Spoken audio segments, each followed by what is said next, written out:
Haleluya, selamat sore, shalom Bapak Ibu Saudara yang ada di rumah, shalom. Selamat berjumpa kembali di dalam ibadah pendalaman Alkitab sore ini. Kita akan bersyukur bersama-sama kepada Tuhan sebab perbuatan Tuhan sungguh ajaib, sungguh nyata dan tidak pernah berakhir atas hidup kita semua. Tundukkan hatimu, tundukkan kepalamu, kita menghadap Tuhan. Bapa kami di surga, Bapa yang sangat baik, kami mengucap syukur. Engkau sangat luar biasa, kami menikmati dan mencicipi kebaikan-Mu. Tidak pernah berakhir berkesudahan atas hidup kami hingga sampai detik ini. Kami boleh kembali beribadah kepada Tuhan, semua karena kemurahan Tuhan. Kami mengucap syukur Tuhan, hadirat-Mu meliputi dan hadir di setiap rumah-rumah kami. Di saat kami menyembah Tuhan, Engkau memenuhi kami dengan urapan yang baru, kesembuhan yang baru, kesegaran yang baru, dan kelepasan yang dari Tuhan. Terima kasih Tuhan, inilah hati kami, ibadah kami, persembahan kami, hanya buat Tuhan segala-galanya. Di dalam nama Yesus Kristus, mari engkau yang siap memuji Tuhan katakan bersama, amin, amin, amin. Haleluya, yes.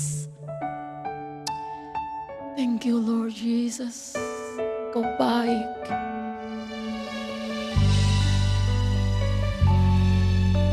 Haleluya.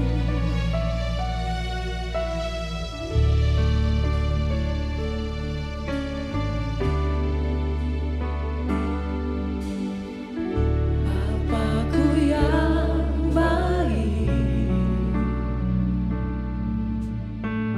Kau sangat ku cinta, lebih dari segalanya di dalam hidupku. Oh, Bapakku yang baik, Engkau yang ku perlu, lebih dari segalanya. Kasih-Mu bagiku tak pernah berakhir, kasih setia-Mu selalu nyata dalam hidupku, tak pernah berhenti berharap padamu Yesusku, Kau segalanya. Tak pernah berakhir, kasih setia-Mu selalu nyata dalam hidupku, tak pernah berhenti berharap padamu Yesusku, Kau segalanya. Engkau berhadapan dengan Bapa yang sangat baik, katakan dengan cinta kepada Dia, Bapakku yang baik, oh, Kau sangat ku cinta, lebih dari segalanya. Yes, Lord. Kasih-Mu mengalir, mengalir, mengalir di dalam hidupku. Panggil Dia Bapa yang baik, Bapakku yang baik.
kembali angkat tanganmu.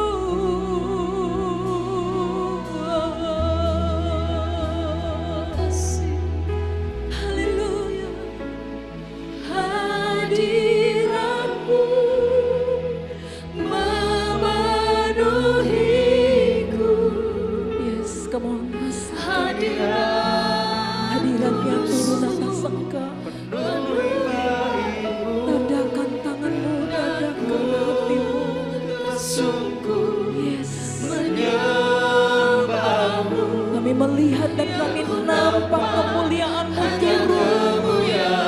Hadirat-Mu. Haleluya.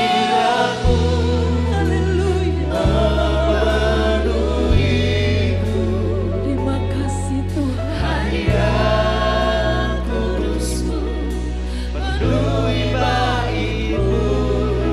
Dan ku tersungkur menyembah-Mu. Yang ku nampak hadirat-Mu, hadirat-Mu memenuhiku. Hadirat kudus-Mu penuhi bait-Mu. Dan ku tersungkur menyembah-Mu. Yang ku nampak hanya kemuliaan. Dan ku tersungkur, dan ku tersungkur menyembah-Mu. Yang ku nampak hanya kemuliaan. Dan ku tersungkur, dan ku tersungkur menyembah-Mu. Yang ku nampak hanya kemuliaan-Mu. Yang merasakan kemuliaan Tuhan, berikan tepuk tanganmu yang paling dahsyat, katakan haleluya. Haleluya. Haleluya. Di dalam nama Yesus Kristus kami mau lebih lagi bertempik sorak meninggikan Engkau. Yang percaya katakan bersama amin. Mari berdiri bersama-sama Bapak Ibu yang ada di rumah dan juga yang ada di sini. Kita akan bebaskan roh kita. Di dalam Mazmur berkata, pujilah Dia karena segala keperkasaannya. Pujilah Dia dengan gambus dan kecapi. Dan biarlah segala yang bernafas memuji Tuhan. Amin. Bararara, barara, bararararara. Bararara, bararara, barara, bararararara. Dengan gambus, katakan. Dengan gambus dan kecapi, mari kita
puji Engkau baik, bahwasanya untuk selama-lamanya kasih setiamu.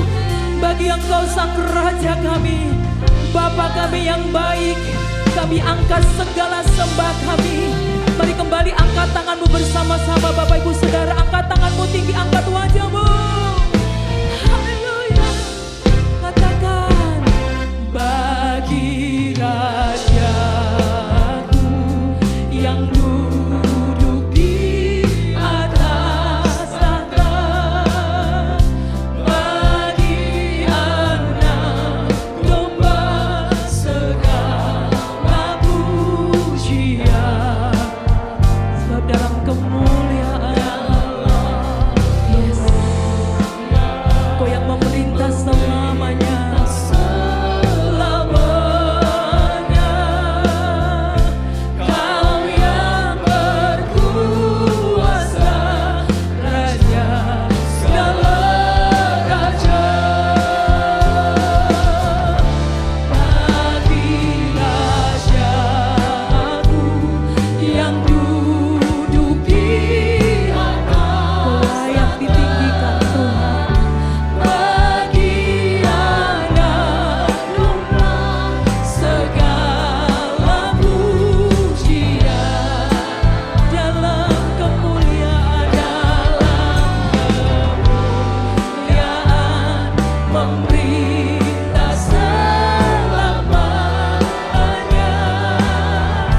Kau yang berkuasa, Raja segala raja. Bagi Rajaku, bagi Rajaku yang duduk di atas tahta, bagi anak domba, bagi anak domba segala pujian.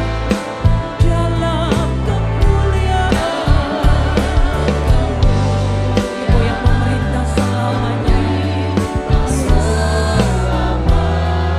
Sekali lagi, bagi Rajaku yang berkuasa, Raja segala. Bagi Rajaku,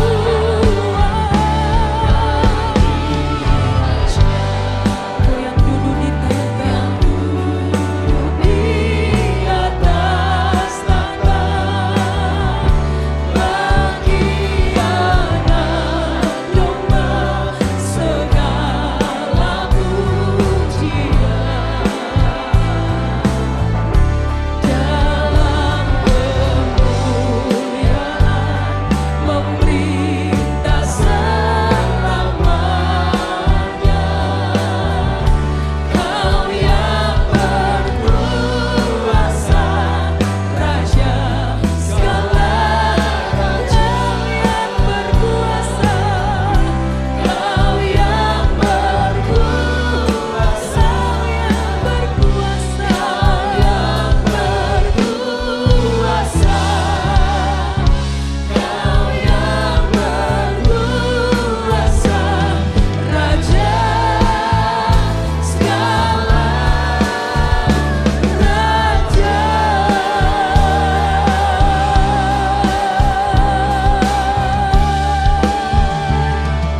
Amin.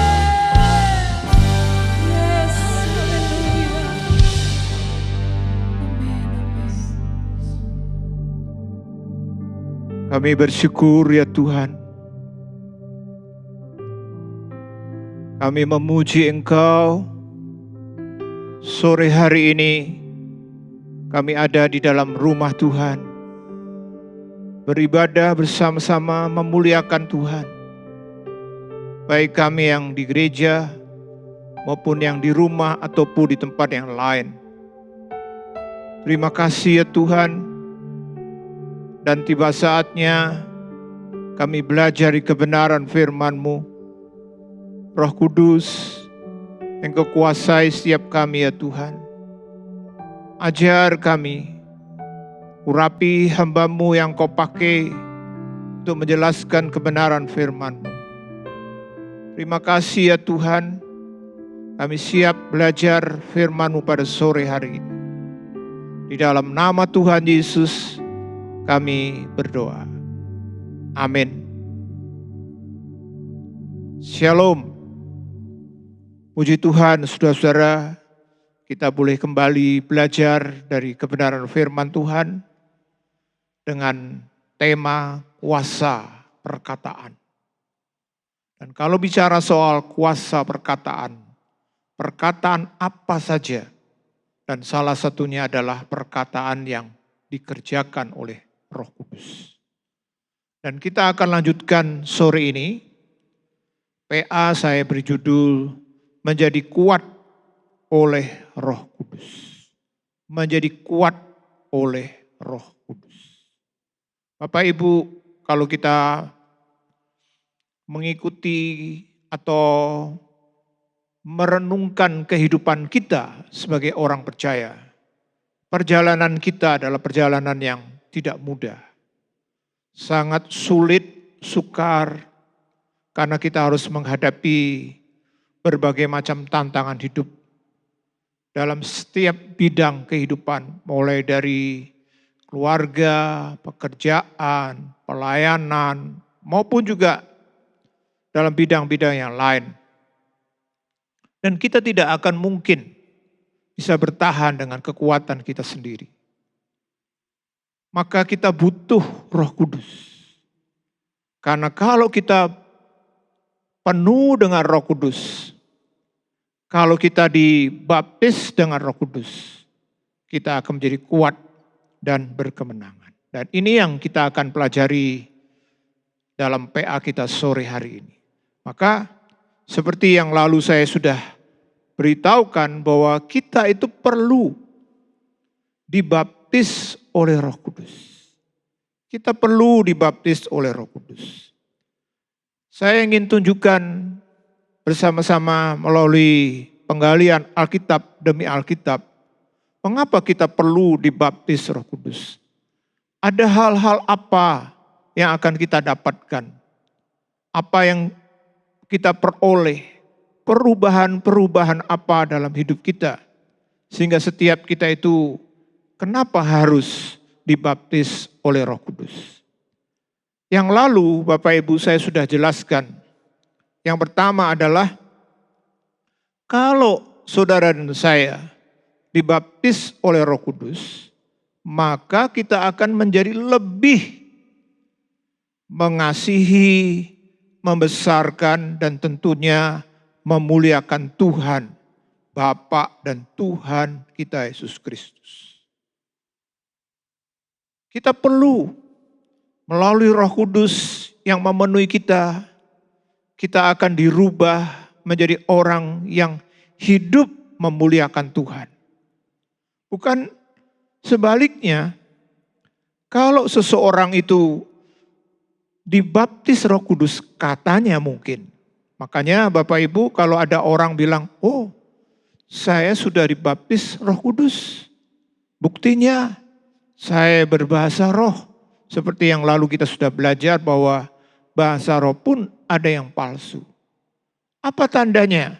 Kalau orang bilang, saya sudah dibaptis Roh Kudus, tapi hidupnya adalah tidak membuat doa kita, penyembahan kita, dan juga pemujaan kita ditujukan kepada Tuhan, tetapi kepada yang lain.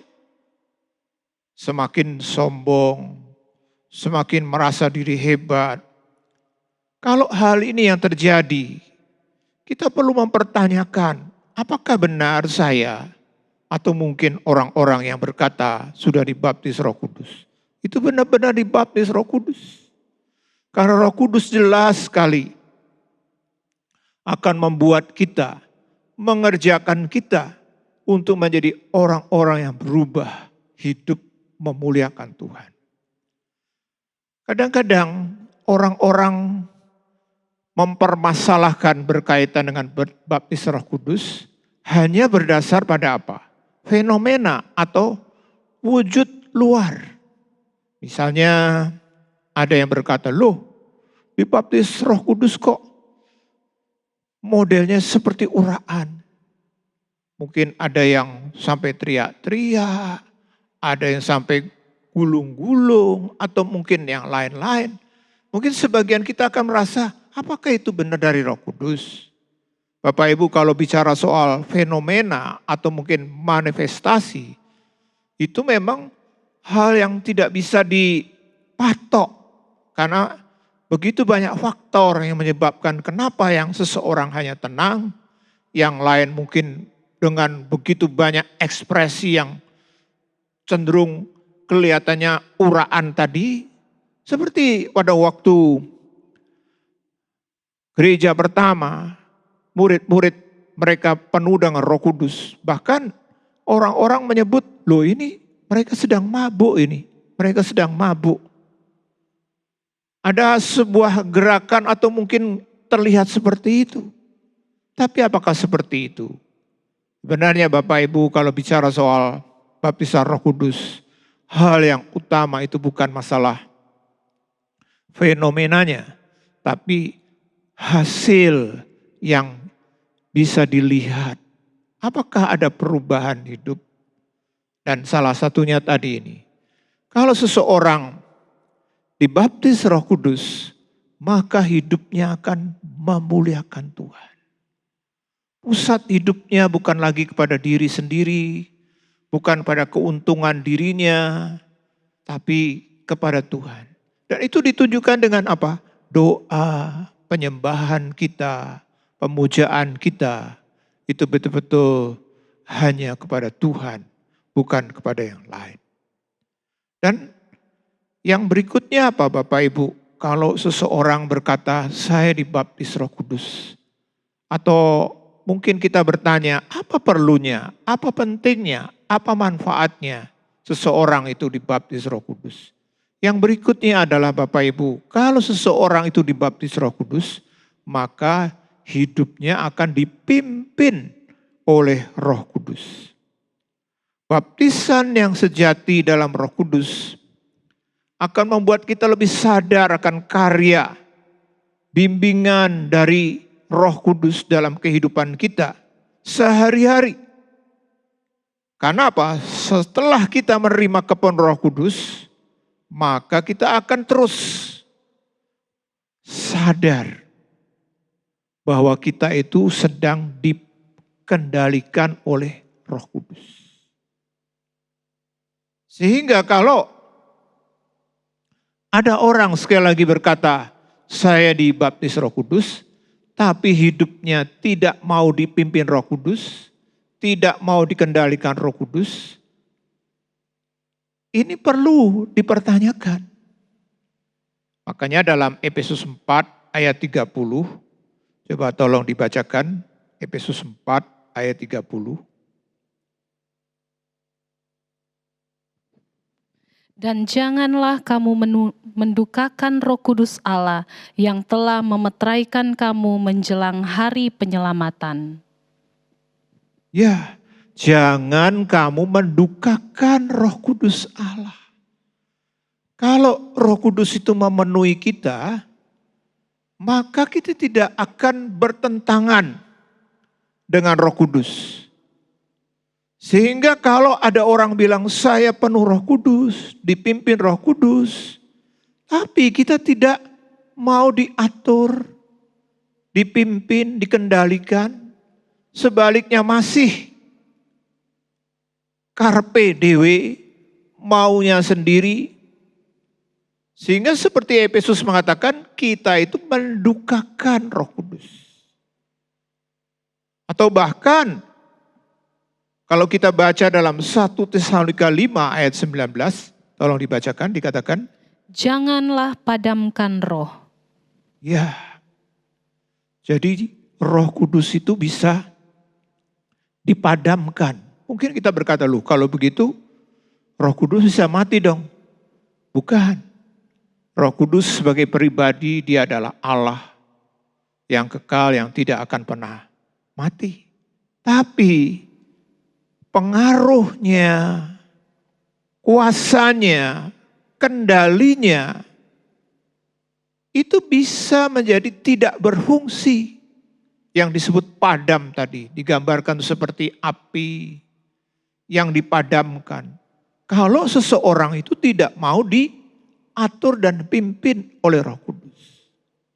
Bapak Ibu, baptisan Roh Kudus harus membuat setiap kita terus belajar untuk menyediakan diri digarap, dibentuk, diarahkan.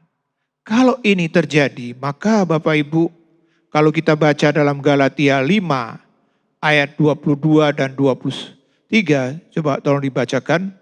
Galatia 5 ayat 22 dan 23 dikatakan. Tetapi buah roh ialah kasih, sukacita, damai sejahtera, kesabaran, kemurahan, kebaikan, kesetiaan, kelemah lembutan, penguasaan diri. Tidak ada hukum yang menentang hal-hal itu. Orang yang dipimpin terus oleh Roh Kudus, dia betul-betul mau terus taat, maka dari hidupnya akan lahir, yaitu buah roh. Tadi kita sudah baca, buah roh. Tidak secara kebetulan disebut buah. Karena apa? Kalau bicara soal buah itu, yang pertama hasil. Hasil yang terjadi kalau saudara dan saya dibaptis Roh Kudus, terus dipimpin oleh Roh Kudus, maka melalui hidup kita pasti akan ada perubahan. Perubahan yang paling penting dalam hidup kita sebagai orang percaya yang penuh Roh Kudus adalah karakter kita itu pasti berubah. Dan kalau bicara soal buah roh, artinya ini hasil dari Roh Kudus. Seperti misalnya kalau Bapak Ibu kita makan buah apa? Apel.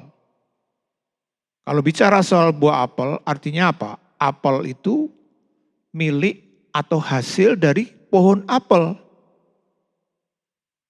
Atau kita bisa bilang, oh ini buah mangga.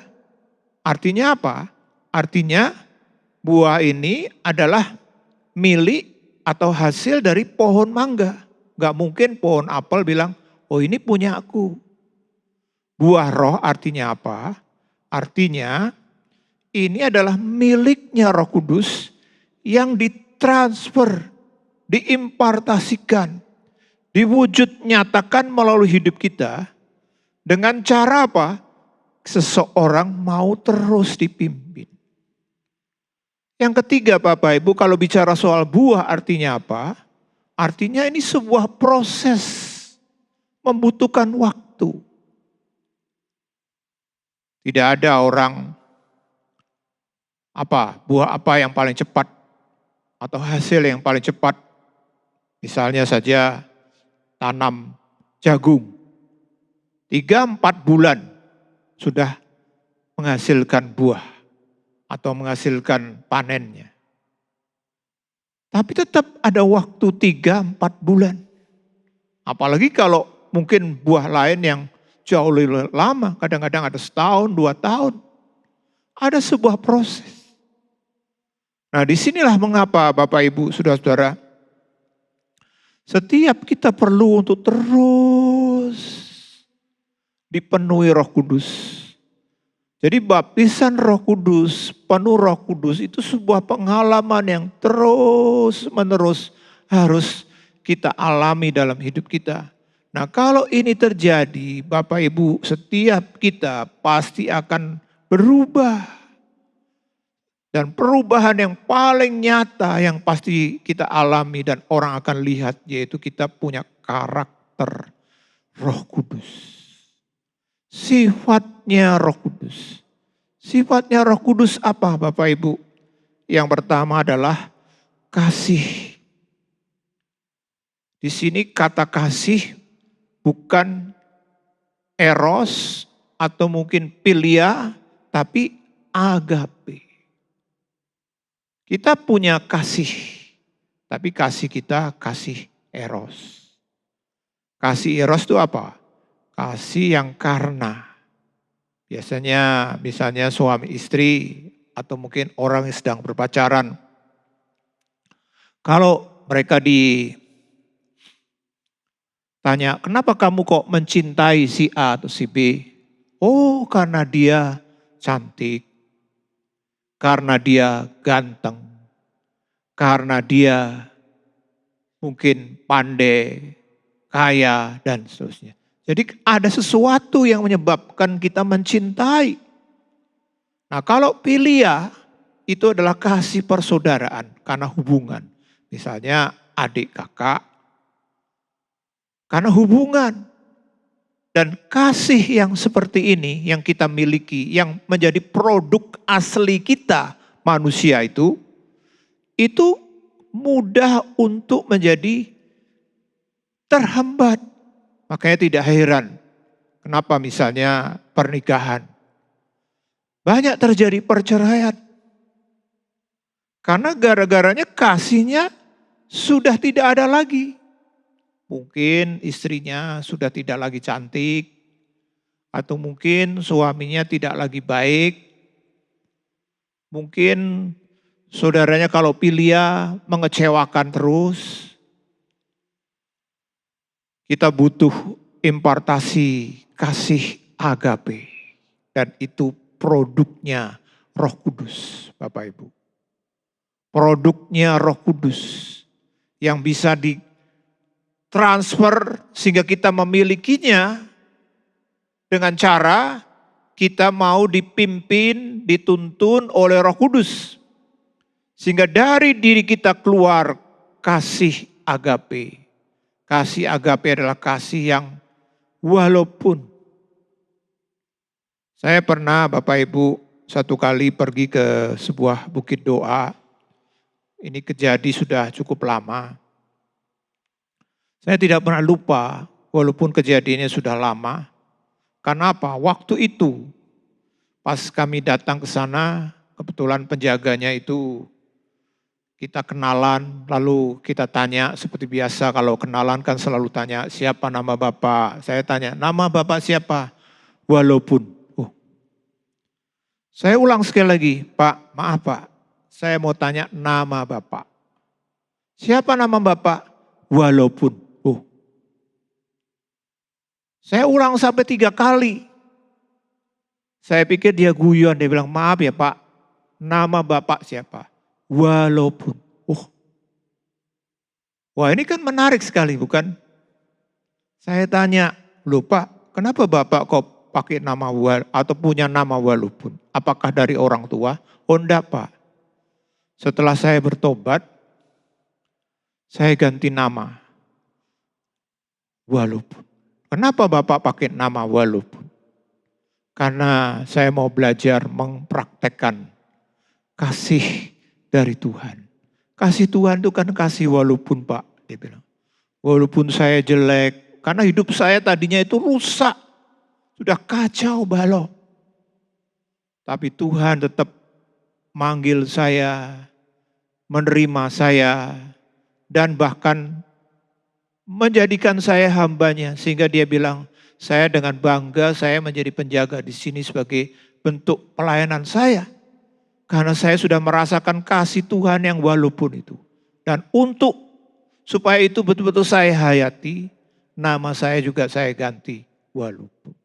Kasih yang tidak karena kamu baik saya kasih. Makanya Tuhan kan bilang, pada waktu kamu jahat, pada waktu kamu tidak benar, aku mati bagimu. Itu kasih yang kita tidak punya. Tapi kita bisa memilikinya pada waktu apa? Pada waktu kita itu hidup penuh dengan Roh Kudus. Dipimpin Roh Kudus. Lalu apalagi buah roh? Sukacita. Kalau sukacita bicara soal di sini bukan sukacita yang karena penyebabnya dari luar. Biasanya kita bersukacita disebabkan hal yang dari luar. Yang saya maksud dari luar itu misalnya seperti ini.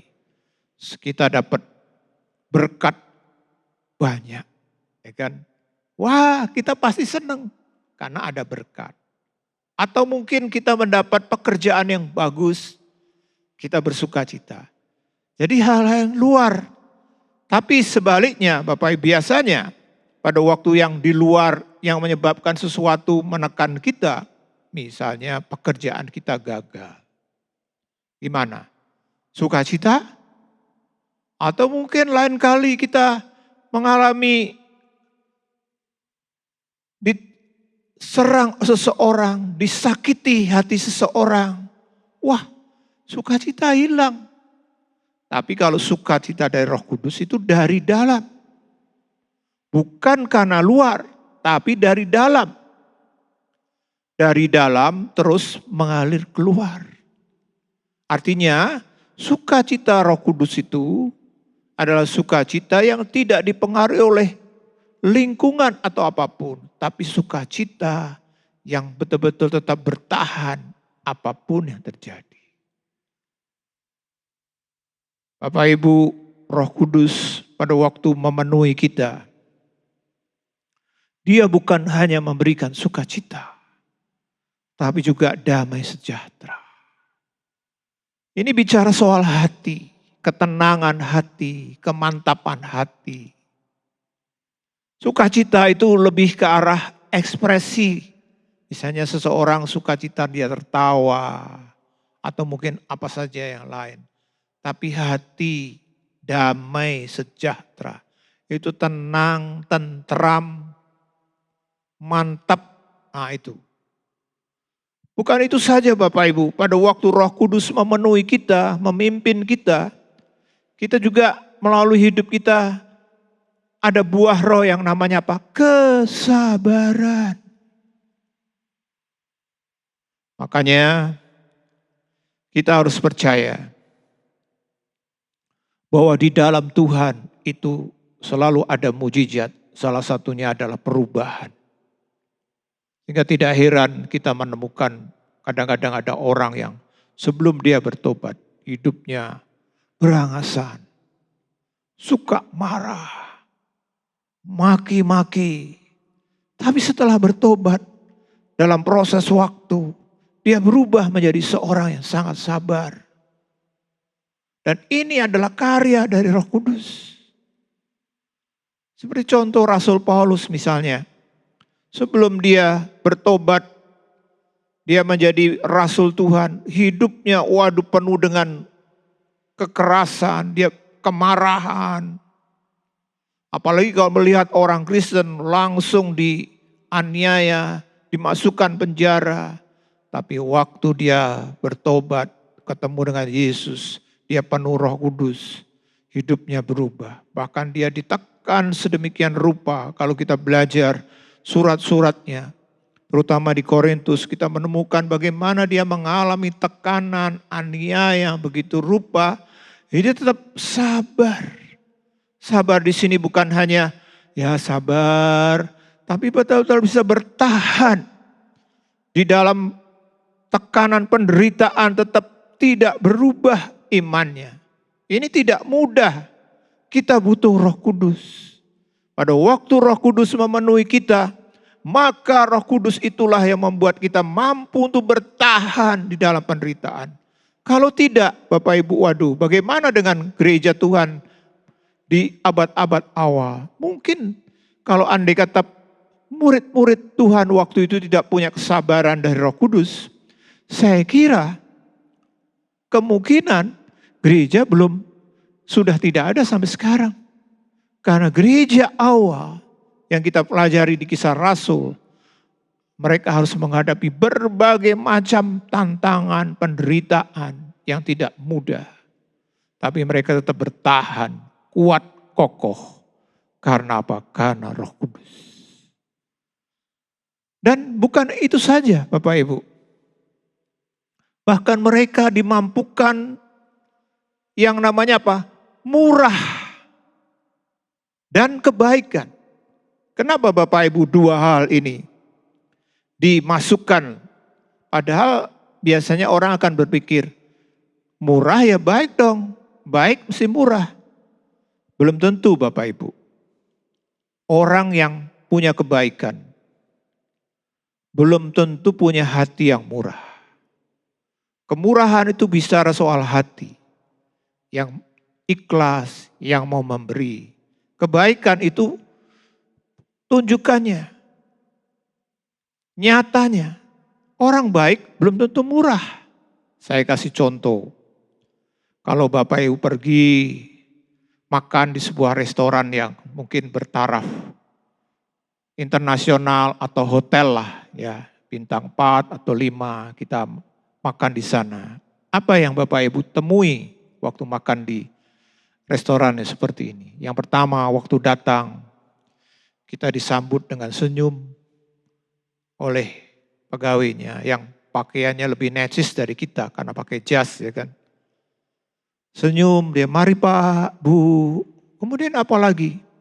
Waktu kita duduk di meja atau duduk di kursi mau menghadapi meja, dia ambilkan kursinya, dikeluarkan, silakan. Serbetnya juga diambilkan.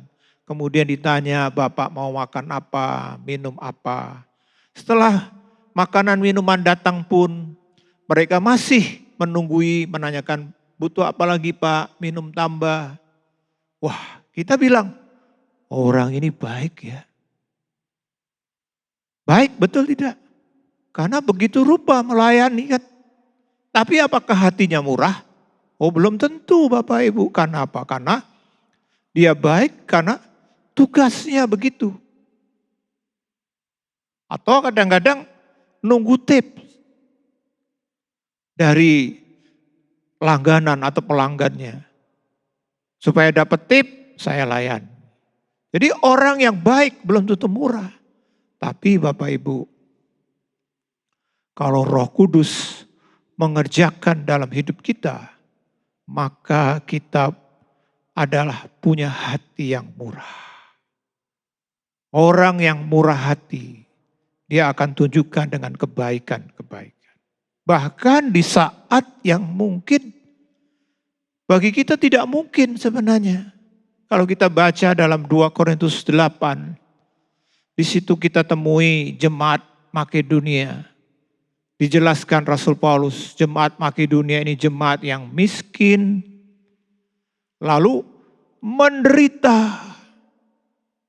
Miskin saja sudah merupakan sebuah situasi di mana kelompok tersebut, orang tersebut tidak mungkin apa? Tidak mungkin untuk memberi. Tapi bahkan ditambah dengan menderita, entah aniaya atau yang lain. Tapi Rasul Paulus berkata, meskipun mereka menghadapi atau dalam situasi yang seperti itu, firman Tuhan mengatakan mereka punya kemurahan. Bahkan mau memberi lebih daripada yang mereka mampu. Bisakah ini terjadi untuk orang yang normal? Tidak mungkin. Tapi oleh Roh Kudus, seseorang dimampukan untuk melakukan hal seperti ini. Bapak Ibu, saudara-saudara dikasih Tuhan, buah roh bukan hanya membuat kita murah dan baik, tapi buah roh membuat kita menjadi orang yang setia. Setia sampai akhir. Tentu dalam situasi kondisi yang paling sulit pun. Dan ini tidak mudah. Tidak secara kebetulan kata asli dari kesetiaan itu boleh dikatakan akar katanya sama dengan iman. Karena memang iman yang benar, iman yang sejati itu pasti ditunjukkan dengan apa? Kesetiaan. Lalu apalagi buah roh? Kelemah lembutan. Ini bicara soal kesediaan untuk mau dibentuk, diproses. Lemah lembut bukan berarti lemah gemulai. Cara bicaranya yang mungkin sopan, tidak. Tapi ini bicara soal hati, kerelaan, sikap yang mau untuk dibentuk.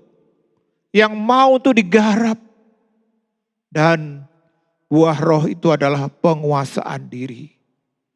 Bapak Ibu, saudara-saudara yang dikasih Tuhan. Kenapa kita perlu dipenuhi Roh Kudus?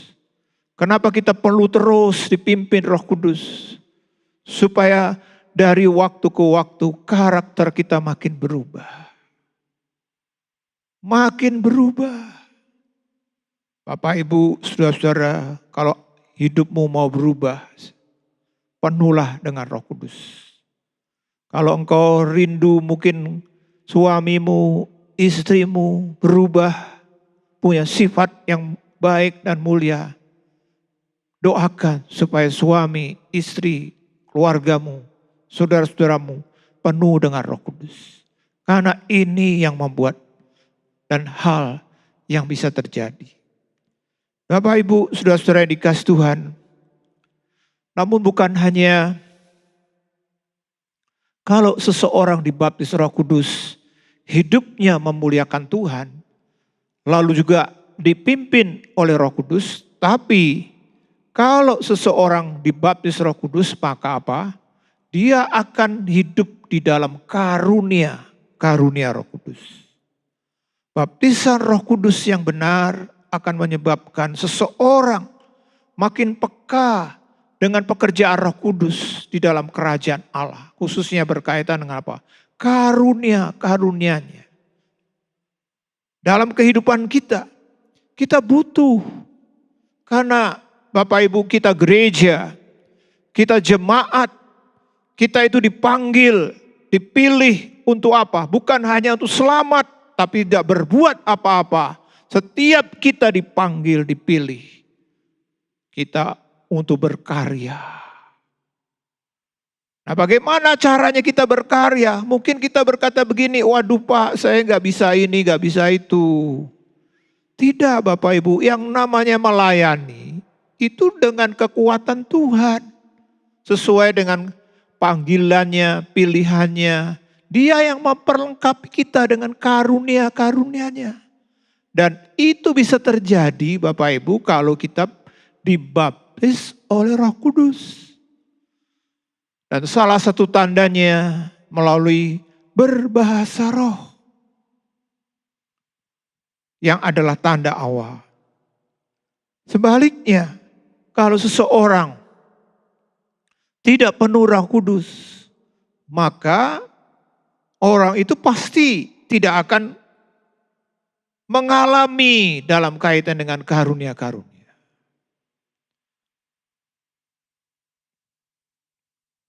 Bapak Ibu, saudara-saudara yang dikasih Tuhan, itu sebabnya kenapa kita perlu dibaptis Roh Kudus. Dan kenapa mungkin kita berkata, tanda awalnya itu kok bahasa roh. Kita sudah belajar banyak di dalam PA kita yang lalu. Karena perkataan itu ada kuasa. Dan bukan itu saja Bapak Ibu. Bahasa roh itu memiliki begitu banyak manfaat. Sehingga kenapa Tuhan memberikan tanda awal atau karunia awal kepada kita, itu bahasa roh. Selain merupakan tanda awal dari baptisan Roh Kudus, bahasa roh itu bahasa doa. Jadi waktu kita berdoa, kita butuh kadang-kadang pertolongan Roh Kudus karena kita adalah orang-orang yang lemah. Dalam Roma 8 ayat 26, tolong dibacakan. Roma 8 ayat 26 dikatakan. Demikian juga roh membantu kita dalam kelemahan kita, sebab kita tidak tahu bagaimana sebenarnya harus berdoa. Tetapi roh sendiri berdoa untuk kita kepada Allah dengan keluhan-keluhan yang tidak terucapkan. Ya, kadang-kadang Bapak Ibu dalam situasi yang begitu tertekan. Sampai istilahnya gitu itu enggak bisa ngomong apa. Nah, waktu kita berdoa dengan bahasa roh, yang berdoa, yang mengucapkan kata-kata itu bukan kita. Tapi Roh Kudus, dia mengucapkan kata-kata doa untuk kita. Sehingga kita yang lemah, kita tidak mampu berdoa dengan baik. Tapi waktu kita penuh dengan Roh Kudus, kemudian Roh Kudus yang berkata-kata, dia sedang berdoa untuk kita melalui Dia memakai mulut kita untuk berkata-kata. Makanya kan dalam 1 Korintus 14 ayat 2 kan dikatakan bahwa doa atau bahasa roh itu bahasa rahasia. Bahasa yang bisa membuat kita itu ngomong dengan Bapa secara langsung. Selain itu Bapak Ibu, bahasa roh itu juga bermanfaat untuk apa? Membangun iman kita menjadi kuat. Dalam 1 Korintus 14 ayat 4 dikatakan, Siapa yang berkata-kata dengan bahasa roh, ia membangun dirinya sendiri. Tetapi siapa yang bernubuat, ia membangun jemaat. siapa yang berkata-kata dengan bahasa roh, membangun dirinya sendiri. Bapak Ibu, kita butuh dibangun. Seringkali sebagai pelayan Tuhan, kita harus membangun jemaat.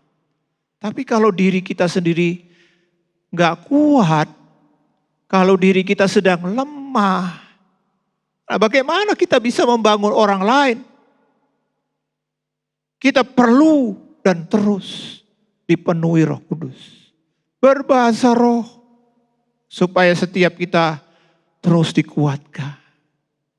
Maka waktu kita berdoa, kita juga berdoa dengan roh kita melalui bahasa roh. Kita dikuatkan. Tetapi bukan itu saja Bapak Ibu. Bahasa roh itu adalah kunci pintu masuk. Kalau digambarkan ruangan yang berisi karunia Roh Kudus, ada pintunya. Nah, apa yang bisa membuka pintu itu? Pintu ruang karunia Roh Kudus. Itu adalah bahasa roh. Makanya kalau kita baca salah satunya dalam Kisah Rasul 19 ayat 6, tolong dibacakan. Dan ketika Paulus menumpangkan tangan di atas mereka, turunlah Roh Kudus ke atas mereka, dan mulailah mereka berkata-kata dalam bahasa roh dan bernubuat. Ya, berkata-kata bahasa roh mereka dapat, dan itu selalu. Mulai Kisah Rasul 2 yang sudah kita jelaskan, Kisah Rasul 10, Kisah Rasul 8, Kisah Rasul 19. Lalu dikatakan bernubuat. Jadi bahasa roh itu adalah kunci untuk kita masuk dalam dimensi yang namanya karunia Roh Kudus. Bisa digambarkan ini Bapak Ibu. Generator yang besar. Itu kadang-kadang ya dihidupkan dimulai dengan generator kecil. Jadi waktu generator besar itu mau dihidupkan, generator kecil dihidupkan dulu. Saya teringat dengan misalnya mobil truk atau mobil-mobil lain tahun 70-an, 60, 70. Kalau saudara-saudara ada yang mungkin seusia saya lebih, kita pasti tahu zaman itu cara menghidupkan mobil truk terutama, itu tidak pakai starter yang seperti sekarang, kuncinya dimasukkan hanya begitu. Tapi harus pakai engkol, jadi diputar, baru jalan. Nah ada generator, ada kekuatan kecil yang bisa menarik dan akhirnya membuat mesin besar itu menjadi hidup. Bahasa roh itu seperti itu Bapak Ibu.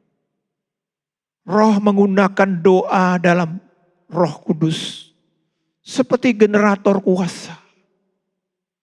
Atau seperti yang bisa menghidupkan. Kayak motor kecil yang bisa mengaktifkan motor besar atau motor hebat. Maka coba Bapak Ibu perhatikan para pelayan Tuhan yang hidup atau melayani dengan karunia-karunia. Kesembuhan, mujizat. Itu biasanya pasti mereka adalah orang-orang yang berbahasa roh. Karena ini adalah bagian yang tidak terpisahkan dari kehidupan kuasa. Bahasa roh mengaktifasi karunia-karunia Roh Kudus yang lain. Jika kita perlu terus hidup di dalamnya. Selain itu Bapak Ibu, bahasa roh itu punya fungsi apa? Mengucapkan bahasa yang rahasia. Dalam 1 Korintus 14 ayat 2 dikatakan, waktu kita mengucapkan bahasa roh, itu bahasa rahasia. Walaupun memang kalau Roh Kudus berkehendak, kadang-kadang dia memberikan bahasa adalah bahasa manusia.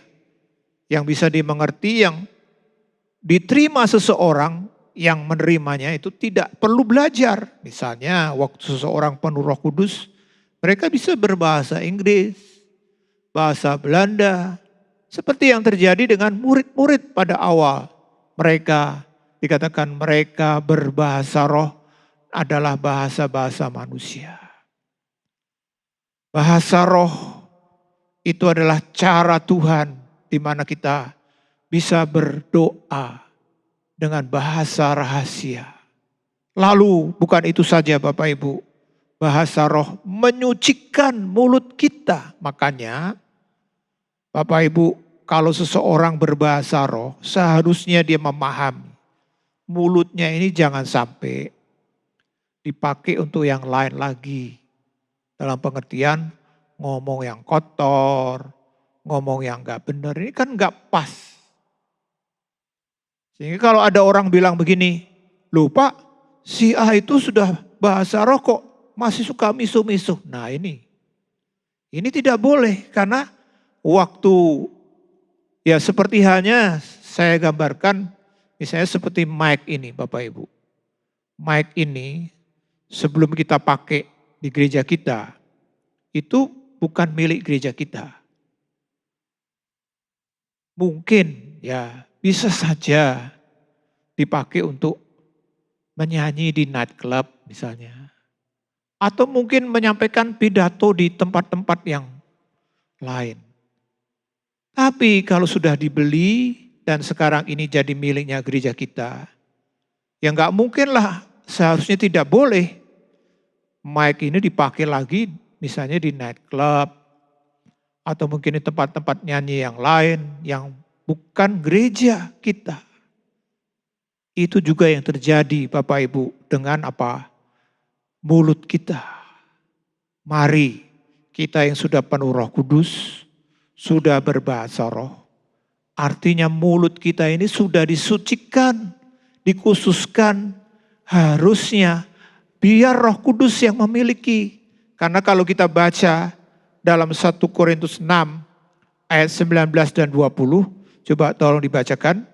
1 Korintus 6 ayat 19 dan 20. Atau tidak tahukah kamu bahwa tubuhmu adalah bait Roh Kudus yang diam di dalam kamu, Roh Kudus yang kamu peroleh dari Allah, dan bahwa kamu bukan milik kamu sendiri? Sebab kamu telah dibeli dengan harga, telah lunas dibayar. Karena itu muliakanlah Allah dengan tubuhmu. Ya, saudara perhatikan.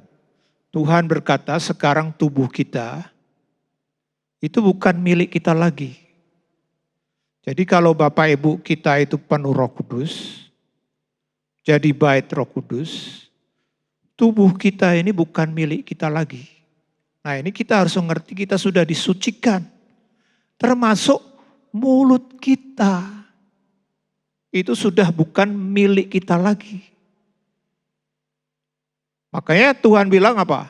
Muliakanlah dengan tubuhmu, termasuk mulut kita. Karena sekarang mulut kita ini bukan milik kita, miliknya Roh Kudus.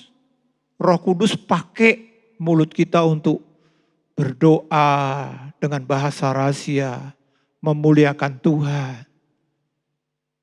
Sekarang jangan lagi Bapak Ibu, karena mulut kita ini sudah disucikan, sudah miliknya Roh Kudus, jangan dipakai untuk yang berdosa. Sehingga tidak heran tadi kita baca dalam Efesus 4 ayat 30 dikatakan jangan kamu mendukakan Roh Kudus. Kenapa kita mendukakan Roh Kudus? Karena kita masih berkata-kata yang gak benar. Mulutnya Roh Kudus kok dipakai yang gak benar. Contoh sajalah Bapak Ibu, misalnya saya dipinjami mobil oleh seseorang. Lalu orang itu bilang sama saya, Pak Sundoroi, ini mobil saya beri pinjaman ya, misalnya mobilnya bagus, Alphard misalnya. Tolong Pak, saya pinjami untuk Bapak bisa pakai untuk melayani. Kalau pergi-pergi jauh bisa nyaman. Kira-kira apa yang perlu saya lakukan sebagai sang peminjam Bapak Ibu yang baik? Tentu saya akan rawat mobil itu. Dan tidak mungkin kan mobil itu saya ganti ini, joknya saya mungkin berkata misalnya jok mobil Alphard itu warnanya hitam. Wah, saya nggak suka, saya mau ganti yang merah. Karena saya sukanya warna merah. Tidak bisa, kenapa saya sang peminjam Bapak Ibu, bukan pemilik. Nah, itu juga yang harus kita pahami dalam hidup kita sebagai orang-orang percaya. Sekarang tubuh kita, mulut kita sudah disucikan oleh Roh Kudus. Jangan kita pakai untuk yang lain. Jangan untuk pakai mengutuki orang, maki-maki orang. Jangan Bapak Ibu, mari kita pakai sesuai dengan apa yang dikehendaki oleh Roh Kudus. Memuji Tuhan, membangun orang lain, menyatakan firman, seperti itu. Bapak Ibu, selain itu bahasa roh juga menyegarkan roh kita. Menyegarkan roh kita. Menyegarkan roh kita. Kita disegarkan oleh Roh Kudus. Di dalam Yesaya 28 ayat 11 dan 12 dikatakan. Sungguh oleh orang-orang yang berlogat ganjil dan oleh orang-orang yang berbahasa asing akan berbicara kepada bangsa ini. Dia yang telah berfirman kepada mereka, inilah tempat perhentian, berilah perhentian kepada orang yang lelah, inilah tempat peristirahatan, tetapi mereka tidak mau mendengarkan. Ya, ada kesegaran. Roh Kudus itu menyegarkan kita. Makanya Tuhan Yesus menggambarkan Roh Kudus itu seperti aliran air. Dalam Yohanes pasal 7 dikatakan, barang siapa haus, mari datang kepadaku minum. Mintalah, dan firman Tuhan mengatakan yang dimaksud adalah Roh Kudus yang seperti aliran-aliran air. Kita butuh tiap kali disegarkan. Kadang-kadang mungkin kita berpikir kalau yang namanya penyegaran, refreshing, itu bisa jalan-jalan lah atau apa. Sebenarnya tidak perlu kalau kita berbahasa roh, menyembah Dia dalam roh. Ada kesegaran dari Tuhan yang Tuhan berikan. Dan juga Bapak Ibu, melalui bahasa roh kita bisa memuji Tuhan dengan bahasa roh. Dalam 1 Korintus 14 ayat 15 dikatakan. Jadi apakah yang harus kubuat? Aku akan berdoa dengan rohku, tetapi aku akan berdoa juga dengan akal budiku. Aku akan menyanyi dan memuji dengan rohku, tetapi aku akan menyanyi dan memuji juga dengan akal budiku. Ya, jadi waktu kita berdoa, waktu kita memuji Tuhan, itu kita bisa pakai akal budi kita atau roh kita. Kalau akal budi yang kita pakai untuk doa, berarti kita mengucapkan kata-kata biasa. Kita minta apa karena pakai akal budi. Atau kita menyanyi. Seperti tadi sebelum kita masuk dalam firman, kita menyanyi. Kita nyanyi dengan sukacita, pakai akal budi kita. Dengan kata-kata kita pahami. Tapi kadang-kadang kita harus juga berdoa dengan roh kita. Kita bisa memuji Tuhan juga dengan roh kita. Caranya gimana? Pakai bahasa roh. Dan yang perlu juga kita ketahui Bapak Ibu, bahwa bahasa roh itu memelihara kepenuhan Roh Kudus. Dalam Efesus 5 ayat 18 dikatakan. Dan janganlah kamu mabuk oleh anggur, karena anggur menimbulkan hawa nafsu, tetapi hendaklah kamu penuh dengan roh.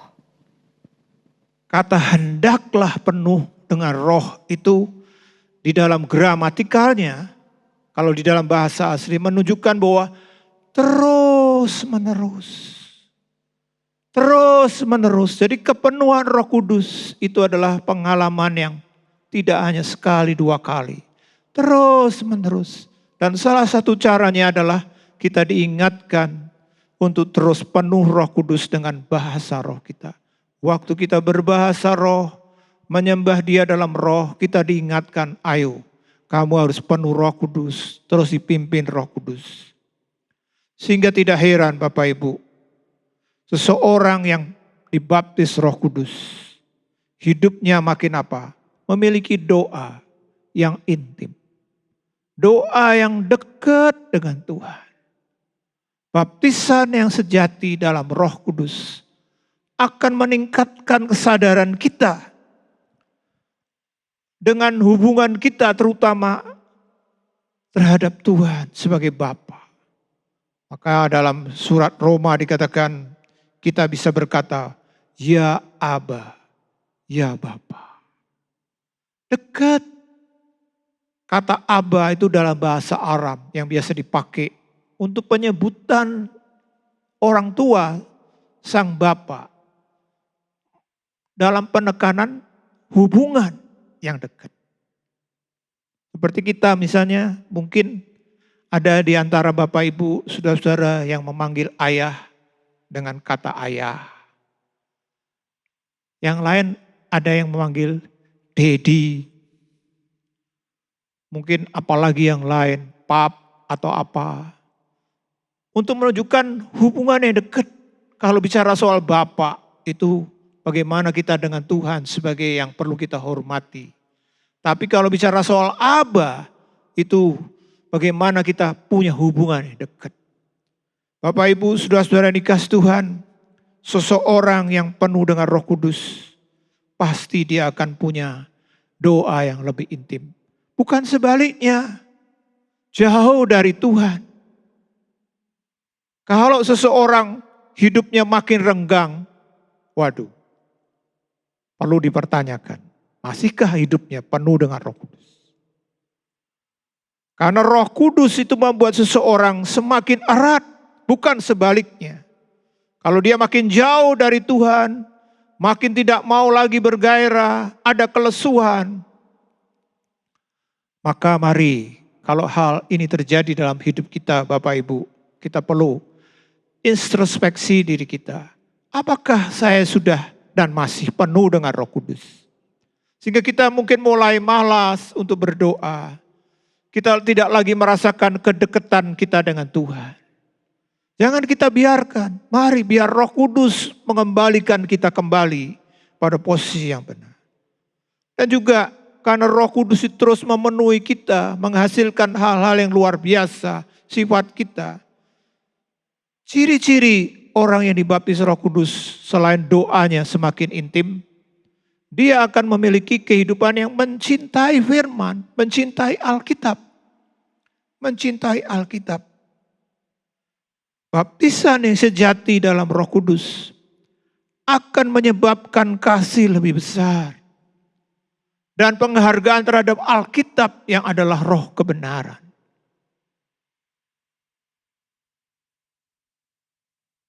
Kadang-kadang saya sedih, prihatin, juga mempertanyakan yang lalu-lalu. Kenapa ya ada orang yang tadinya suka baca Alkitab, tapi menjadi tidak lagi.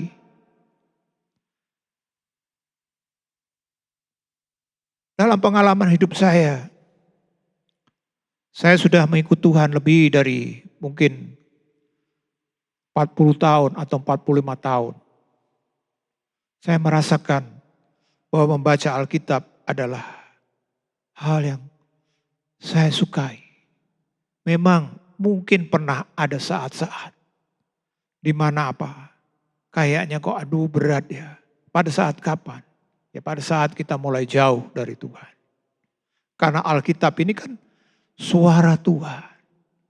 Bahkan pribadi Tuhan. Karena dalam Yohanes 1 ayat 1 dikatakan, pada mulanya adalah firman. Dan firman itu adalah Allah. Maka kalau seseorang mulai jauh dari firman, jauh dari Alkitab, artinya dia jauh dari Tuhan. Dan itu bukan model daripada orang yang dibaptis Roh Kudus. Kalau orang mulai mengabaikan Alkitab, ya hidupnya pasti akan salah. Dan ini harus betul-betul kita coba cek and recheck tiap kali. Bapak Ibu sebagai orang percaya, seperti hanya kalau Bapak Ibu seperti seusia saya ini kan, saya tiap tahun minimal harus cek darah. Misalnya kolesterolnya gimana, lalu mungkin ada tekanan darah, bahkan saya tiap bulan sekali harus cek karena saya punya kecenderungan itu. Kadang-kadang tanpa sadar, karena saya lupa atau mungkin kurang disiplin, tahu-tahu tekanan darah naik. Nah kalau misalnya saya biarkan, saya bilang masa bodoh, biar aja tekanan darah. Saya mungkin ngawur dalam makan, apa aja saya makan, akhirnya apa yang terjadi? Ya saya akan bisa mungkin mengalami stroke. Bahkan mungkin bisa mati karena komplikasi yang macam-macam penyakit. Nah Bapak Ibu, hidup kita juga begitu. Mari, tiap kali kita cek kesehatan rohani kita juga. Dan kalau Bapak Ibu tanya, hal apa yang paling simpel untuk mengecek sehatkah rohani saya atau sedang sakit atau sedang bermasalah? Yang paling sederhana dan efektif itu dua. Ceklah doa hidup kita, hidup doa kita, dan hidup firman kita. Dua ini, walaupun banyak yang lain. Coba tiap kali cek gimana. Doa saya masih baik, masih bergairah, masih intim. Firman juga bagaimana? Masih suka baca Alkitab, suka merenungkan atau sudah mulai malas. Apalagi lihat aduh berat. Ini berarti rohani kita sudah bermasalah, sedang sakit. Bahkan mungkin ada yang mulai mendekati kematian. Mari, kuncinya gimana untuk kita bisa mengalami kesehatan kembali, posisi kembali, penuh dengan Roh Kudus. Minta supaya Roh Kudus membaptis kita, memenuhi kita, dan terus berbahasa roh yang benar. Puji Tuhan, Tuhan memberkati. Mari kita datang pada Tuhan. Kita akan berdiri bersama-sama. Saya undang kalau Bapak Ibu berkenan juga yang di rumah. Mari kita berdiri, kita sembah Dia. Kita nyanyikan, aku memuji kebesaran-Mu.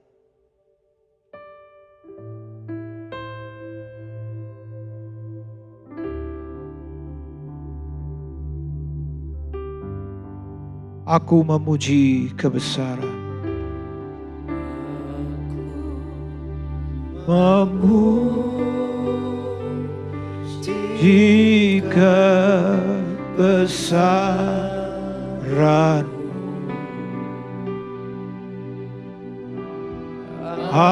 Ajaib Tuhan. Ajaib Tuhan. Kami memuji kebesaran,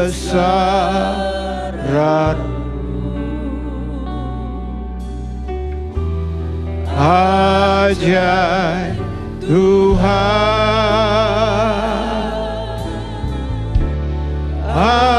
ajaib Tuhan. Kami memuji kebesaran. Oh haleluya, ajaib Tuhan, ajaib Tuhan, haleluya. Kami memuji kebesaran, ajaib Tuhan,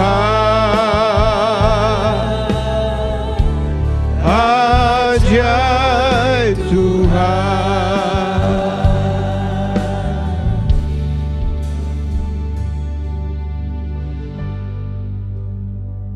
Bapak Ibu, saudara-saudara dikasih Tuhan, kita butuh kekuatan, dan kekuatan yang sejati adalah yang dari Tuhan, dari Roh Kudus. Tanpa Roh Kudus memenuhi hidup kita, kita tidak akan mungkin menjadi orang-orang yang kuat, mampu bertahan menghadapi berbagai macam tantangan, dan sekaligus produktif menghasilkan buah-buah bagi kemuliaan. Kita butuh supaya Roh Kudus yang memiliki semuanya yang kita butuhkan. Karakter ilahi, kasih sampai penguasaan diri, karunia-karunia Roh Kudus, dan itu semua bisa kita miliki melalui hidup kita pada waktu kita terus penuh dengan Roh Kudus, dengan tanda bahasa roh. Biar setiap kita terus mengalami.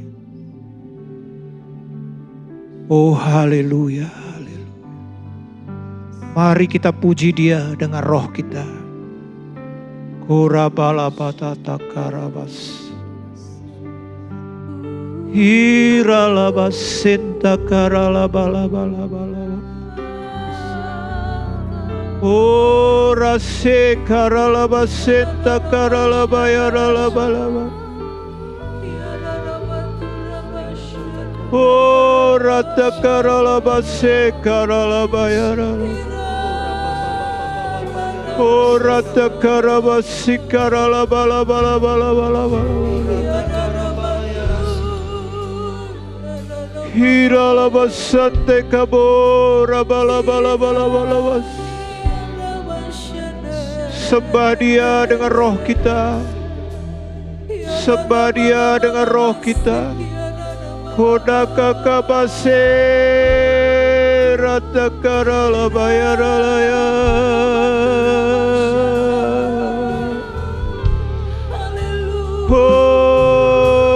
Rata karala bayaralaya se rala bayaralaya.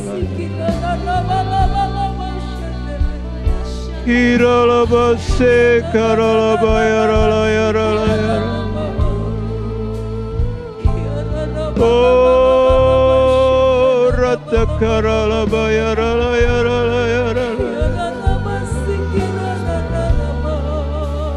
Urata karala bayase,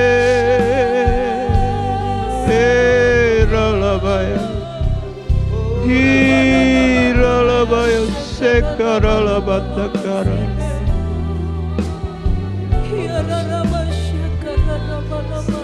Oh, haleluya.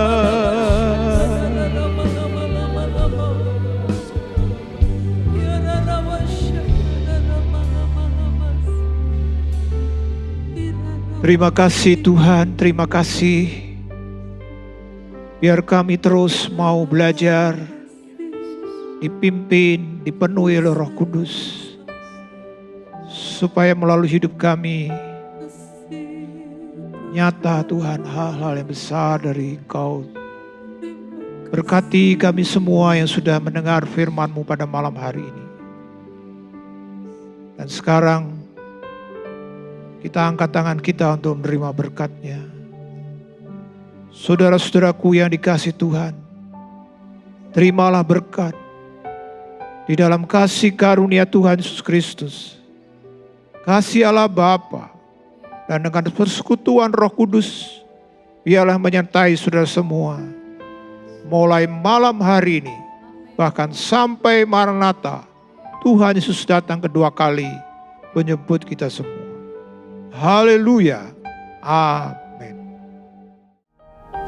Isilah hidup kita dengan menyenangkan hati Tuhan. Sungguh anugerah Tuhan kalau kita masih boleh hidup. Menjadi bijaksana adalah awal dari takut akan Tuhan. Gunakan waktu. Mari kita takut akan Tuhan. Bergabunglah dengan Pendeta Timotius Subekti dalam program Suara Alfa Omega. Hanya di Live Channel.